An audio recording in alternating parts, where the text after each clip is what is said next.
Have you ever felt that your silent pain is entirely invisible to heaven deep in the ancient tombs of the Near East? Archaeologists have uncovered delicate glass vessels called lacrimatories, ancient tear catchers. For centuries, tradition held that they were buried with the dead as physical proof of a family's love and grief. But what happens when sorrow is so paralyzing, so absolute, that a shattered heart cannot shed a single tear? In the first-century village of Nain, a widow lost her only son, her protector, and her entire future. In a culture that demanded loud, performative wailing, her traumatic, empty silence was easily misunderstood as a spiritual failure, a terrifying sign that God had abandoned her. She believed her midnight agony was unrecorded and her prayers unheard. But the historical and sacred memory of the early church preserves a breathtaking mystery. The Creator does not need our loud prayers to witness our breaking hearts. How did a scandalous breach of ancient purity laws prove that the Almighty actively collects the tears we hide in the dark? What happens when the author of life steps directly into the path of death to wipe away the tears of a forgotten woman? In the dim, flickering amber light of a modest stone house in the Galilean village of Nain, a tiny, translucent glass bottle rests on a rough-hewn wooden table. It is an ancient, delicate vessel, coated in a fine layer of dust, and it is entirely empty. Outside, the night wind howls through the narrow, uneven streets.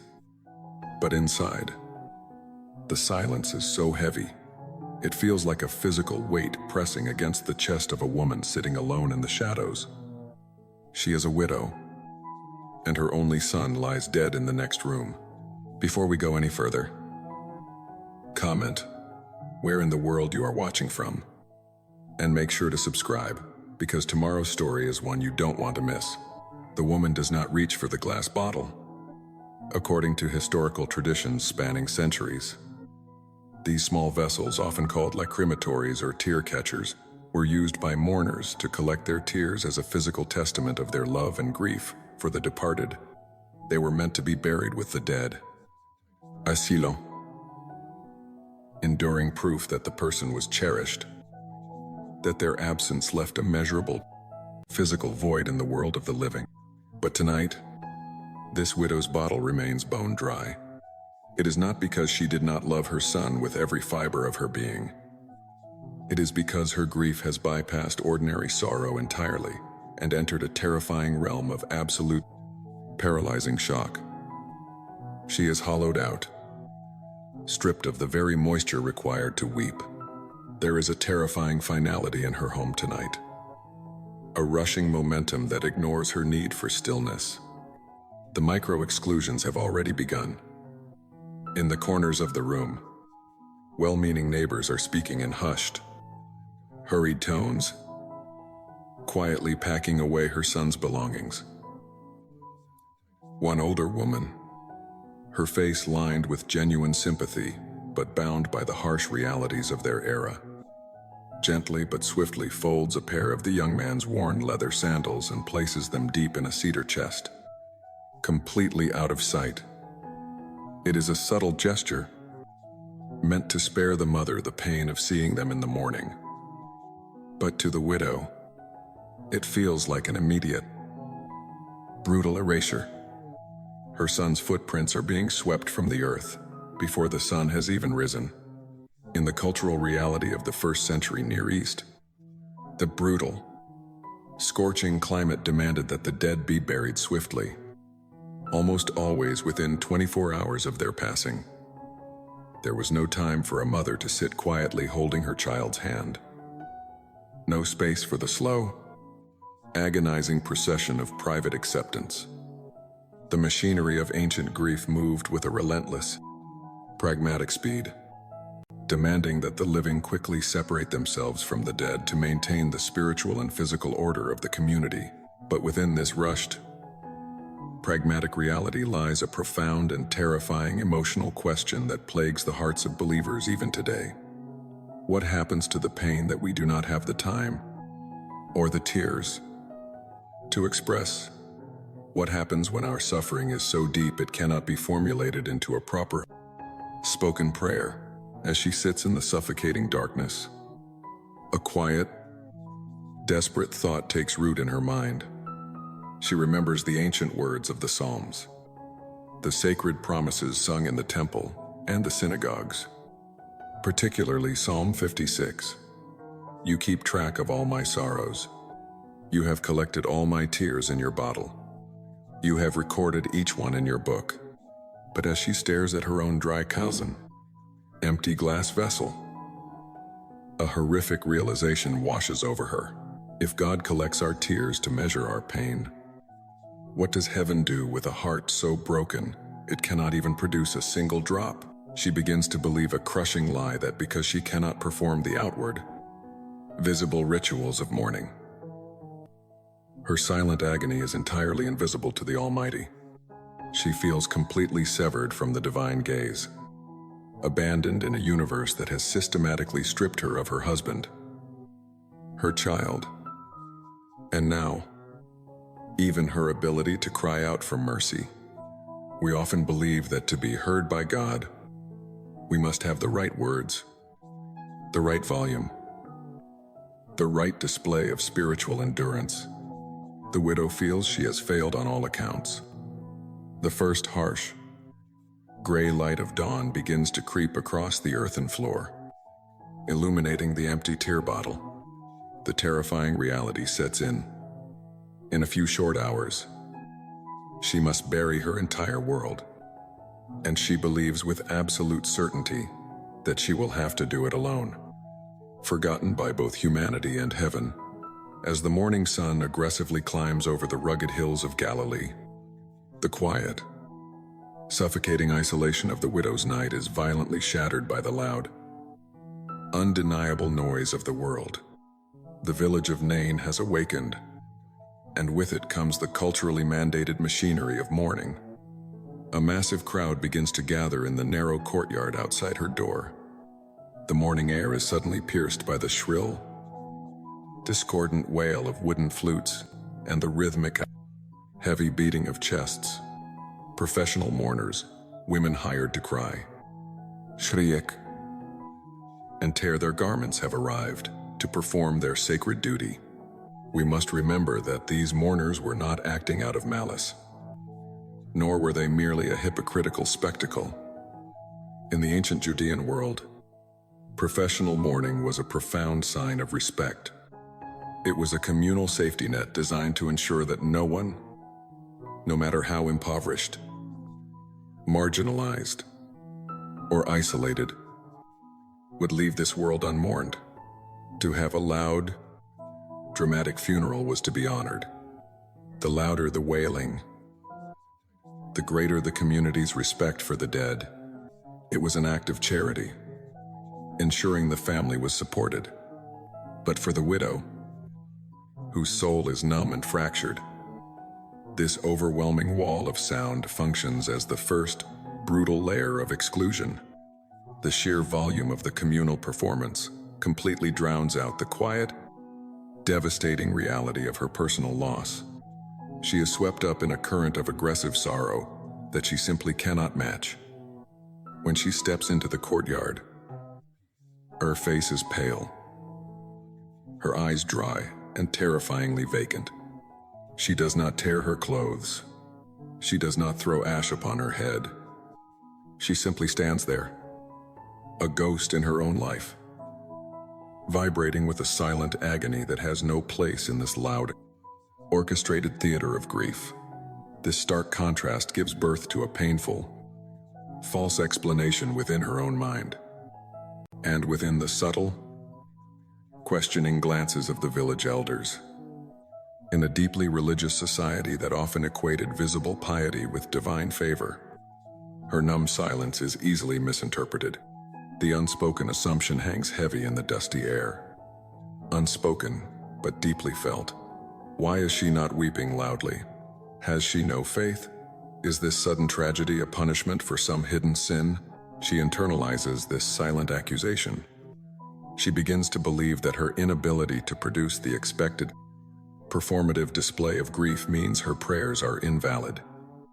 She feels that her silent despair is a form of spiritual failure, that she is somehow unworthy of the comfort God offers to the truly righteous. His face lined with genuine sympathy but rigidly bound by strict tradition. Steps forward. He gently but firmly places his hand on her shoulder and steers her away from the doorway, making room for the men to carry out the wooden bier, the rough, flat stretcher upon which her son's shrouded body rests. It is a gesture meant to guide her, meant to keep the schedule of the burial, but to the mother, it acts as a subtle, physical eviction from her son's side. The community has taken over. Her grief has been institutionalized, packaged into a predictable ritual that requires her to be a passive spectator to her own ruin. The flutes wail louder. The women shriek toward the unforgiving sky, and the widow is pushed toward the front of the line, forced to lead a procession, while feeling utterly disconnected from the God they are all supposedly praying to. The empty tear bottle remains hidden deep within the heavy folds of her cloak, a secret emblem of her shame. Every step she takes behind the wooden bier is accompanied by the terrifying conviction that her silent, tearless prayers do not even reach the clouds. The world demands a loud, visible sacrifice of tears, and because she has none to offer, she is utterly convinced that the God of Israel has closed his book on her life. She is a woman who desperately needs to be told that she still has value. But all she hears is the deafening noise of a world that is already moving on without her. The massive funeral procession moves slowly out of the courtyard and begins the agonizing crawl through the winding, sun-baked streets of Nain, heading toward the limestone burial caves carved into the rocky hills outside the city walls. With every heavy step of the pallbearers, the widow's sacred wound deepens, tearing open not just her heart, but her entire sense of identity. The physical journey to the grave perfectly mirrors her rapid, unstoppable descent into absolute social and spiritual ruin. In the first century Roman and Judean world, a woman's identity, physical protection, and economic survival were inextricably bound to the men in her life. When she lost her husband years ago, she became a vulnerable figure. But she still had the protective anchor of her son. He was her provider, her fierce defender, her legacy, and her voice in the city gates where all legal and economic matters were settled. Now, looking at the coarse linen shroud bouncing gently on the rough wooden bier, she is looking at the death of her own future. She is no longer just a grieving mother. She is a social anomaly, a liability, a woman utterly devoid of legal standing or economic hope. Without a male protector, the ancient world offered little but poverty, gleaning in the fields of strangers, or begging outside the temple doors. As they walk, the micro-humiliations begin to ripple through the crowd. Bystanders lining the streets bow their heads in respect. But the widow can hear the low, pitying whispers trailing behind her like a shadow. What will she do now? One woman murmurs to her neighbor, shaking her head. She has no one. Her line is cut off. God have mercy on her. For the world will not. They speak of her as if she were already a ghost. Her identity is actively being erased, her dignity stripped away by the cold arithmetic of ancient survival. She is being reduced from a beloved mother and a respected homemaker to a cautionary tale of tragic misfortune. But the most devastating pain is not the social humiliation. It is the intimate, spiritual wound festering in the silence of her heart.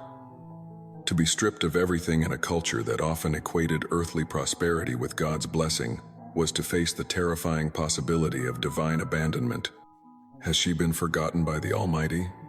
Did she misunderstand the nature of God her entire life?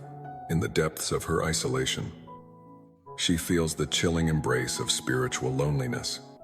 She believes that the God of Abraham, Isaac, and Jacob, the God who numbers the stars and feeds the ravens, has simply turned his face away from the insignificant village of Nain, leaving her to drown in the dust. She desperately needs to be protected and guided, but she feels utterly adrift. Yet, beneath the deafening wail of the professional mourners and the suffocating heat of the midday sun, there is the faintest hint of a hidden truth. The scriptures she memorized as a child whisper quietly against the roar of her despair. The Lord is close to the brokenhearted and saves those who are crushed in spirit. But how can he be close when she feels so entirely severed from his presence? How can he save a spirit that feels like it has already turned to ash? She reaches into the folds of her heavy garment, her calloused fingers brushing against the smooth, dry glass of the empty tear bottle. It is a physical manifestation of her perceived failure. She has no tears to prove her love, no loud prayers to prove her faith. She is approaching the massive stone gates of the city, the literal boundary between the safety of the living and the wilderness of the dead. Once they pass through these stone arches, there is no turning back. The boy will be sealed in a dark cave, and she will be sealed in a life of perpetual, silent mourning. The injustice of it all, the absolute, crushing weight of a universe that seems completely indifferent to the silent breaking of a human heart, presses down on her until she can barely draw a breath. Preparing to step across the threshold into oblivion, the procession reaches the massive, shadow-drenched stone gates of Nain. This is the midpoint, the geographical and spiritual point of no return. In ancient fortified cities, the gate was more than just an exit. It was the seat of authority, the place of civic judgment, and the definitive boundary separating the order of the community from the chaotic wilderness of the tombs. To carry a body through these gates was an irreversible, legally binding act. Once her son's bier crosses this threshold, the finality of death will be culturally cemented. There is no coming back. Just as the pallbearers lower their shoulders to navigate the narrow, arched passageway, the procession suddenly grinds to a jarring, confused halt. A chaotic ripple of surprise washes backward through the dense ranks of the mourners. The shrill flutes falter. The wailing women pause mid-breath, glancing over their shoulders in bewilderment. The widow, walking directly behind the bier, lifts her heavy, exhausted eyes.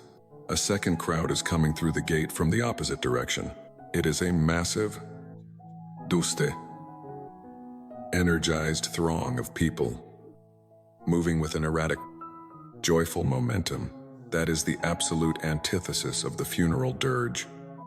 At their center is a Galilean rabbi, flanked by fishermen, tax collectors, zealots, and outcasts. The two crowds bottleneck violently under the stone archway. It is a literal collision between the unstoppable, institutional machinery of death and the uncontainable, disruptive force of life. The mourners in the front of the funeral procession, fiercely protective of their sacred duty, begin to shout, aggressively waving their arms, demanding that the newcomers step aside.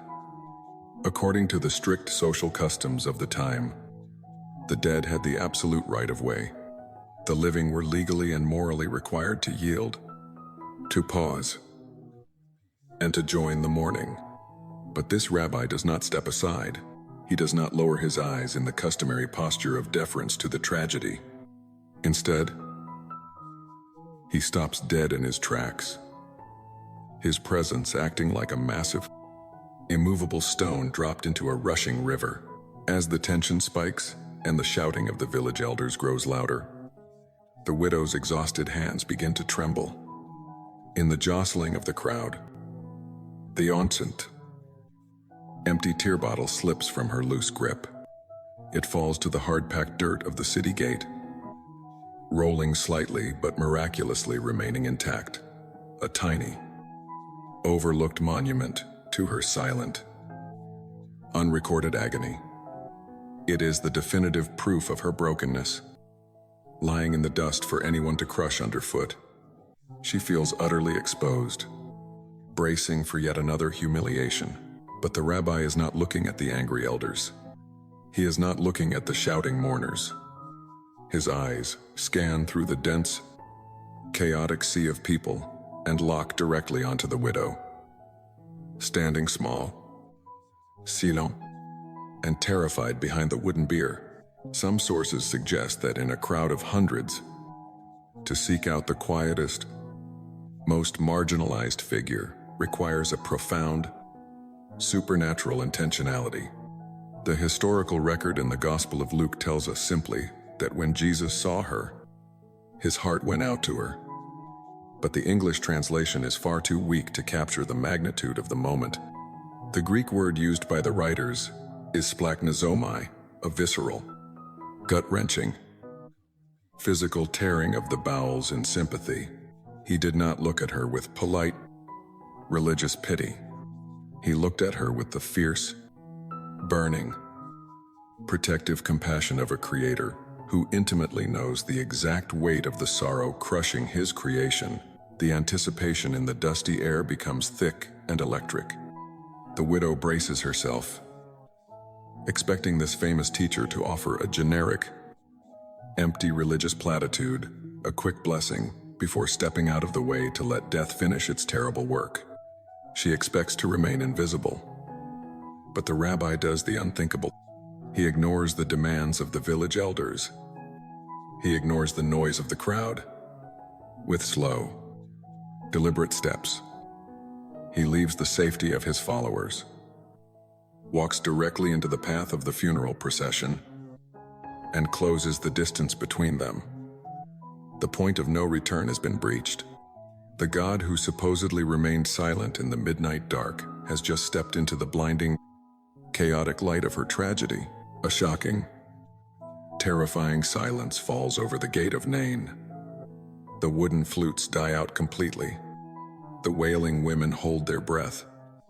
The two massive crowds stand frozen in disbelief as Jesus of Nazareth stops inches away from the grieving mother. He does not preach a grand sermon to the crowd. He does not offer a deep theological explanation for why humanity must suffer. He does not demand that she prove her faith. He simply looks into her dry, exhausted eyes, seeing every ounce of her unspoken pain, and speaks three words that shatter the heavy silence. Do not weep. At first glance, to the ears of the religious elite standing nearby, this command might sound like the ultimate micro-humiliation. In a culture that demands loud, performative weeping, telling a mother not to cry over the lifeless body of her only son seems incredibly harsh, almost callous. It sounds like the final, impossible demand of a stoic God telling a broken woman to suppress her natural grief. But the hidden truth is entirely different, and it is about to be revealed in a way that forces the entire world to rethink the nature of heaven. Jesus is not telling her that her tears are invalid. He is not rebuking her for a lack of faith. He is issuing a divine, authoritative promise of comfort. The time for weeping has officially come to an end, because I am about to remove the source of your pain. Then, Jesus turns and does something that sends a wave of absolute horror and awe through the Judean crowd. He reaches out his bare hand and touches the rough wood of the open bier. According to ancient tradition and the strict Levitical laws of the time, a human corpse was the ultimate source of ritual impurity. Touching a dead body, or even the vessel carrying it, rendered a person ceremonially unclean.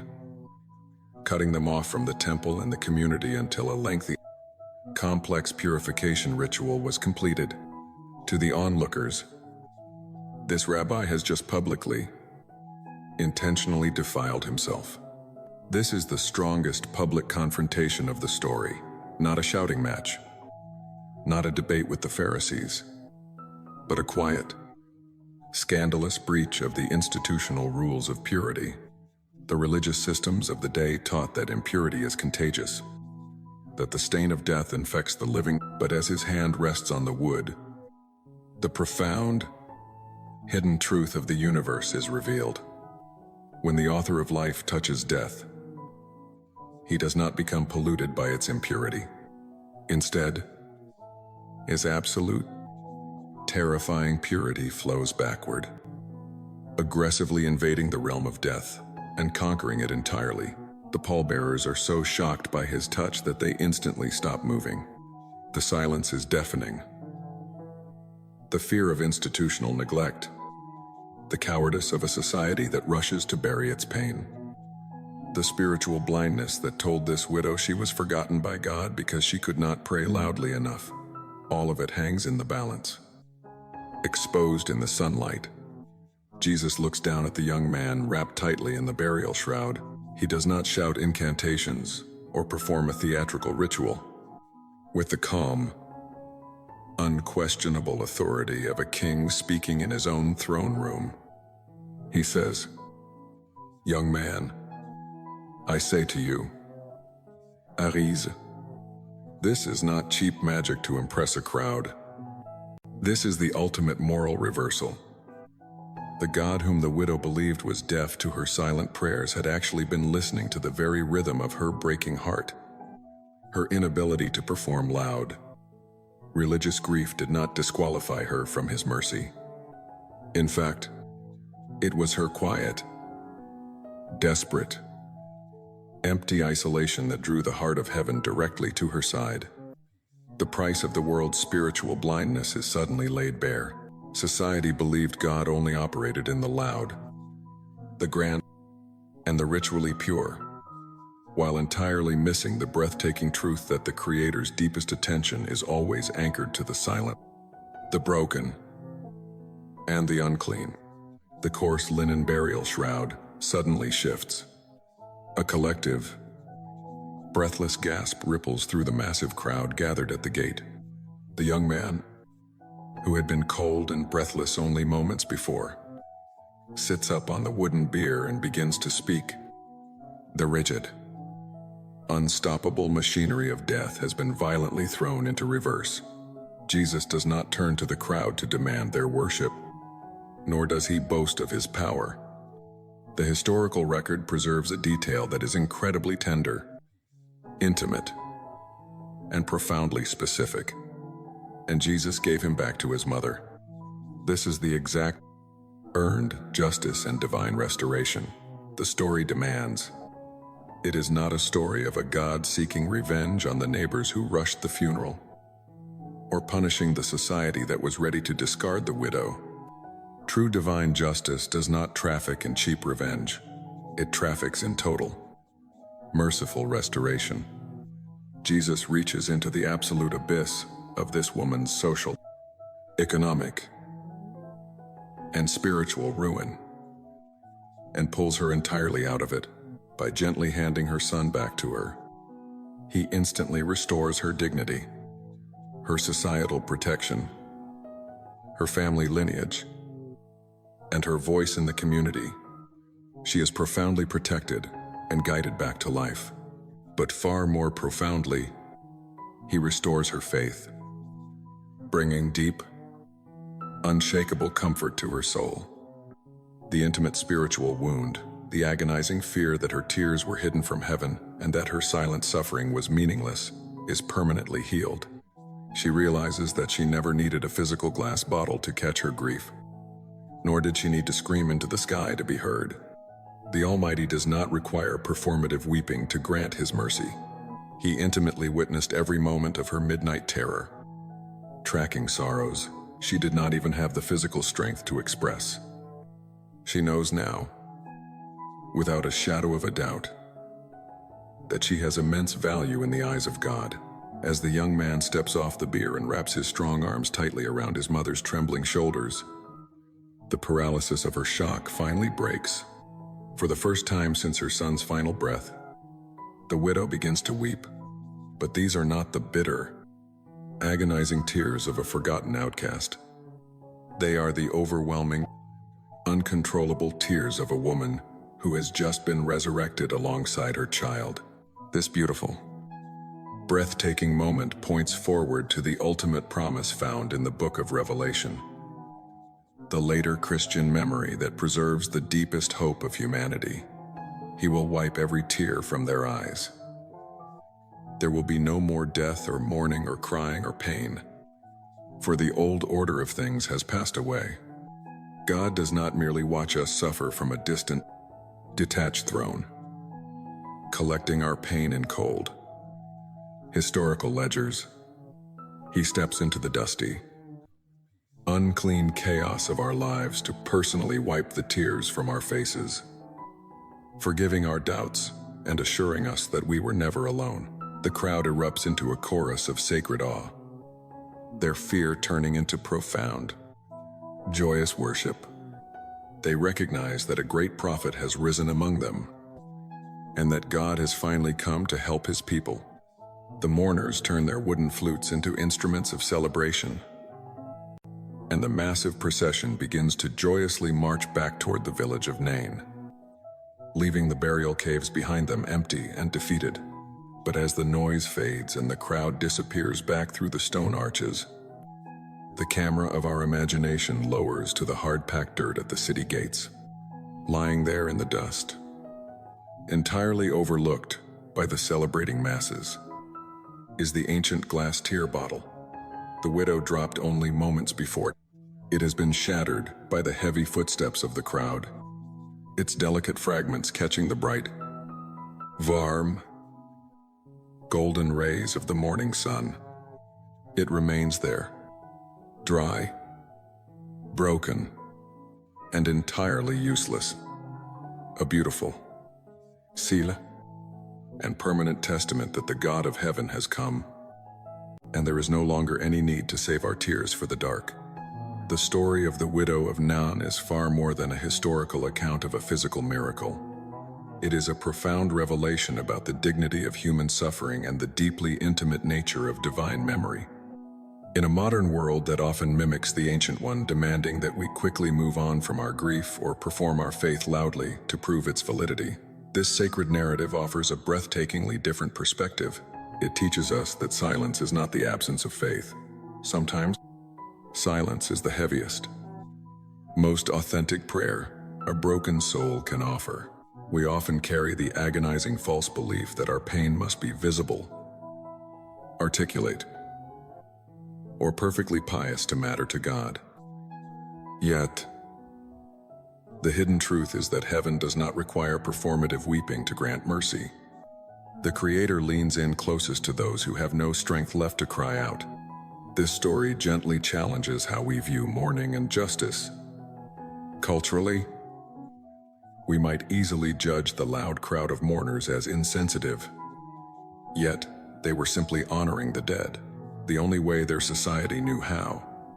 The profound lesson lies in the divine contrast while human institutions try to manage, schedule, and eventually bury grief. God intimately disrupts it with pure compassion. This account reminds us that our hidden tears, our midnight anxieties, and our profound moments of spiritual loneliness are never wasted or ignored. They are gathered and intimately known by a God who is willing to cross every boundary of human ritual just to remind us that we are deeply valued.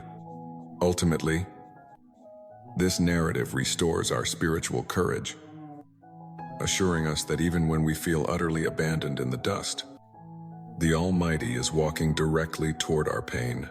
If this journey into the ancient streets of Nain brought comfort or a renewed sense of hope to your heart, please take a moment to like this video. Share it with someone who might be carrying a heavy burden today. And subscribe to our channel. Your gentle support helps us continue uncovering these deeply sacred and historically profound stories. We would love to hear from you. Have you ever experienced a moment in your life where you felt entirely unheard by the world, only to discover that heaven was quietly paying attention to your silent tears?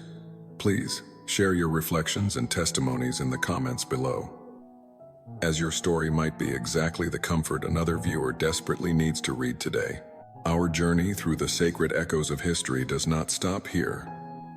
Tomorrow, we will uncover a forgotten catacomb and the secret, silent symbol that kept the faith of thousands alive in the absolute darkest depths of the Roman Empire.